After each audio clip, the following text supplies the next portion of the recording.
Hola a todos, bienvenidos a este video.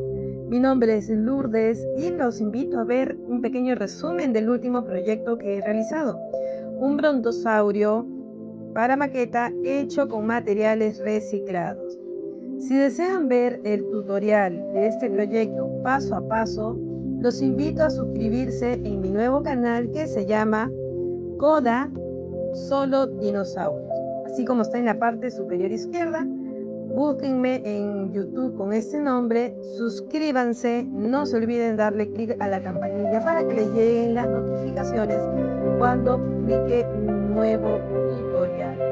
Los espero en mi nuevo canal, no se olviden de darle like y a compartir.